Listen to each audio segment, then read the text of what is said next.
കൊല്ലം തേവലക്കരയിൽ മിഥുന്റെ മരണത്തിൽ ഒട്ടും മനസ്സലിയാത്ത മനുഷ്യവിഭാഗത്തിൽപ്പെടുന്നവർ ആരെന്ന് ചോദിച്ചാൽ അത് സർക്കാരും സഖാക്കളുമാണെന്ന് ആരും കണ്ണും പൂട്ടി പറയും. മന്ത്രി ചിഞ്ചുറാണി ഇന്നലെ തൃപ്പൂണിത്തുറയിൽ CPI ജില്ലാ സമ്മേളനത്തിന്റെ ഭാഗമായി നടന്ന വനിതാ സമ്മേളനത്തിൽ പങ്കെടുത്ത് സൂംബ ഡാൻസ് കളിച്ചതും പറഞ്ഞ വാക്കുകളും മറുപടി അർഹിക്കാത്തതാണ്.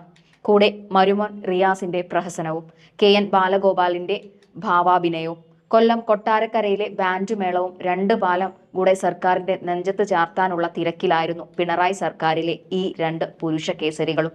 എന്തോ പിണറായി ഇപ്പോൾ മൗനത്തിലാണ്. CPIക്കു വിമർശനവും വിവാദവും സഹിക്കാൻ കഴിയാത്ത അവസ്ഥയിലാണല്ലോ. തന്റെ കുറ്റം പറയുന്നവരെ താങ്ങുന്ന നിലയിൽ ഓടുന്ന വണ്ടി ആയതുകൊണ്ട് ബിനോയ് വിശ്വം രംഗത്ത് വന്നു. ഒറ്റ ഫോൺ കോൾ. ബിനോയ് വിശ്വത്തിന്റെ ശബ്ദം ഗൗരവമാവേണ്ടി വന്നു കൊല്ലംകാരിക്ക് മിഥുന്റെ വീടായ മനുഭവനത്തിലെത്താൻ. ചുരുക്കി പറഞ്ഞാൽ ബിനോയ് വിശ്വം ഗൗരവക്കാരനാവാൻ ഒരു വിവാദമുണ്ടാകേണ്ടി വന്നു. ശകാരം കേട്ടു വന്ന ചിഞ്ചുറാണി മാധ്യമങ്ങളോട് പറഞ്ഞത് അങ്ങനെ, ഞാൻ അങ്ങനെ പറയരുതായിരുന്നു, പറഞ്ഞു പോയി എന്നൊക്കെ പറഞ്ഞ് അങ്ങ് ഖേദം പ്രകടിപ്പിച്ചു. വീണ ജോർജിന്റെ അഭിനയം അങ്ങ് കാഴ്ചവെച്ചു. പക്ഷേ നല്ല ട്രെയിനിങ്ങിന്റെ പോരായ്മയുണ്ടായിരുന്നു സഖാവ് ചിഞ്ചുറാണിക്ക്. അല്ലെങ്കിലും ഇവർക്ക് കൈകൾ ശുദ്ധമാക്കാനും തടിയൂരാനും ഒരു പ്രത്യേക കഴിവാണല്ലോ. വിദ്യാർത്ഥി ഷോക്കേറ്റ് മരിച്ച സംഭവത്തിൽ സ്കൂളിന്റെ ചുമതലയുള്ള AEOയിൽ നിന്നും ഉടൻ വിശദീകരണം തേടുമെന്നും വിദ്യാഭ്യാസ മന്ത്രി V ശിവൻകുട്ടി പറഞ്ഞതായി വാർത്തകൾ വരുമ്പോൾ, സ്കൂൾ തുറക്കുന്ന സമയത്ത് കൊല്ലത്തെ DEO പെൻഷനായിരുന്നതിനാൽ AEO ആന്റണി പീറ്ററിനോട് ചുമതലയിൽ നിന്ന് അദ്ദേഹം വിശദീകരണം തേടുമെന്ന് മന്ത്രി പറയുന്നു. നടപടി എടുക്കാതിരിക്കാനുള്ള കാരണം കാണിച്ച് മാനേജ്മെന്റിന് നോട്ടീസ് നൽകും. School PTA പുനഃസംഘടിപ്പിക്കണം. തദ്ദേശ സ്വയംഭരണ വകുപ്പിന്റെ ഇക്കാര്യത്തിലെ നിലപാട് അറിയിക്കാൻ വകുപ്പ് മന്ത്രിയോട് ആവശ്യപ്പെടുമെന്നും ശിവൻകുട്ടി വ്യക്തമാക്കിയിട്ടുണ്ട്. സ്കൂളിലെ സൈക്കിൾ ഷെഡിന് മുകളിൽ വീണ ചെരുപ്പെടുക്കാൻ കയറിയപ്പോഴാണ് തേവലക്കര ബോയ്സ് ഹൈസ്കൂളിൽ 8ാം ക്ലാസ് വിദ്യാർത്ഥിയും പടിഞ്ഞാറേ കല്ലട വലിയപാടം മനുഭവനത്തിൽ മനുവിന്റെയും സുജയുടെയും മകനായ മിഥുൻ മനു ഷോക്കേറ്റ് മരിച്ചത്. പിന്നാലെ സ്കൂൾ മാനേജ്മെന്റ് കമ്മിറ്റിക്ക് വീഴ്ചയുണ്ടായെന്ന് വൈദ്യുതി വകുപ്പിന്റെ പ്രാഥമിക അന്വേഷണ റിപ്പോർട്ട് പുറത്തുവിട്ടിരുന്നു. തറയിൽ നിന്നും ലൈനിലേക്ക് ആവശ്യമായ സുരക്ഷിത അകലം പാലിച്ചില്ലെന്നും സൈക്കിൾ ഷെഡിലേക്കും സുരക്ഷാ അകലം പാലിച്ചില്ലെന്നും പ്രാഥമിക അന്വേഷണത്തിൽ കണ്ടെത്തി. പ്രധാന അധ്യാപികയെ അടിയന്തരമായി സസ്പെൻഡ് ചെയ്യണമെന്നും മാനേജ്മെന്റ് ചെയ്തില്ലെങ്കിൽ സർക്കാർ ചെയ്യുമെന്നും മന്ത്രി അറിയിച്ചതായി റിപ്പോർട്ടുകൾ വരുന്നുണ്ട്. കുട്ടിയുടെ കുടുംബത്തിന് ധനസഹായം നൽകുന്ന കാര്യം അടിയന്തരമായി പരിഗണിക്കുമെന്നും മന്ത്രി പറയുന്നു. പൊതുവിദ്യാഭ്യാസ വകുപ്പ് സ്കൗട്ട് ആൻഡ് ഗൈഡ്സ് മുഖേന കുടുംബത്തിന് മികച്ച വീട് നിർമ്മിച്ചു നൽകും. ഇളയ കുട്ടിക്ക് +2 വരെ പരീക്ഷാ ഫീസ് ഒഴിവാക്കും. കുടുംബത്തിന് അടിയന്തര സഹായം എന്ന നിലയിൽ 3 ലക്ഷം രൂപ നൽകും. ഇത്രയും കാര്യമാണ് ഇപ്പോൾ സർക്കാർ പറയുന്നത്. അവിടെ സംഭവിച്ചത് ഒരിക്കലും സംഭവിക്കാൻ പാടില്ലാത്ത ഒരു കാര്യമാണ്. എന്നിട്ടും അതിനെ ന്യായീകരിക്കുന്നത് കേൾക്കുമ്പോൾ വിഷമം തോന്നുന്നു.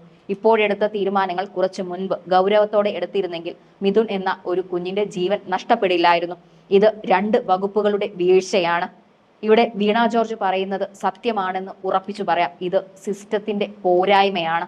ഒരു കാലവും ഇത്തരത്തിൽ ഒരു സിസ്റ്റം ഉണ്ടാവരുത്, ഇനി ഉണ്ടാകാനും പാടില്ല. വീഴ്ചകൾ വലിയ വില കൊടുത്താണ് നിങ്ങൾ മനസ്സിലാക്കുന്നത് എന്ന് സർക്കാർ തിരിച്ചറിയുക. എന്തായാലും മുഖ്യമന്ത്രി ചികിത്സയ്ക്ക് ശേഷം വാ തുറന്നിട്ടില്ല. മിണ്ടാൻ കഴിയാത്ത അവസ്ഥയിലായിരിക്കണം മുഖ്യമന്ത്രി. അവർക്ക് എല്ലാവർക്കും ഉത്തരവാദിത്വമുണ്ട്.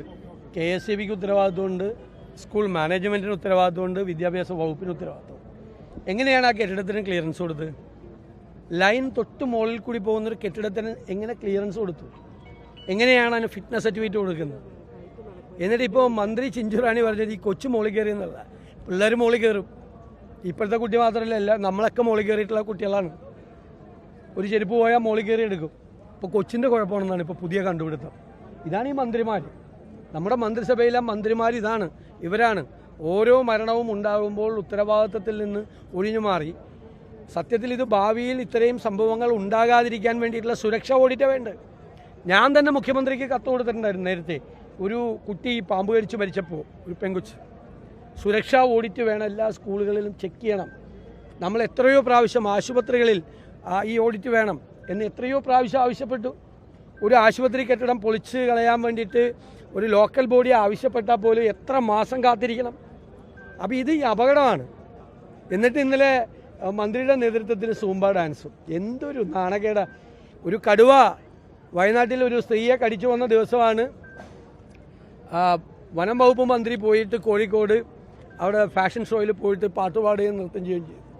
ഇവിടെ ഇന്നലെ ആ കുട്ടി മരിച്ച ദിവസം ആ കുട്ടിയെ കുറ്റപ്പെടുത്തിയിട്ട് വൈകുന്നേരം പോയി സൂംബ ഡാൻസ് നടത്തുകയാണ്. ഇവർക്കൊന്നും മനസാക്ഷിയില്ലെന്നാണ് ഞങ്ങളുടെ ചോദ്യം. മനസാക്ഷിയില്ലേ ഇത്തരം കാര്യങ്ങൾ? അതുകൊണ്ട് അടിയന്തിരമായി ഇത് ഗുരുതരമായ വീഴ്ചകളുണ്ട്. കാരണം ഇതിന് മുൻപും ചൂണ്ടിക്കാട്ടിയിട്ടുള്ളതാണ്. ഇതൊരു ആദ്യത്തെ സംഭവമല്ല. സ്കൂളുകളിൽ സുരക്ഷാ ഓഡിറ്റ് വേണം. അതുണ്ടായിരുന്നെങ്കിൽ ഈ ലൈൻ അതിൻ്റെ മീതെ കൂടി പോകുമായിരുന്നോ? ആ ഗുരുതരമായ വീഴ്ചയാണ്.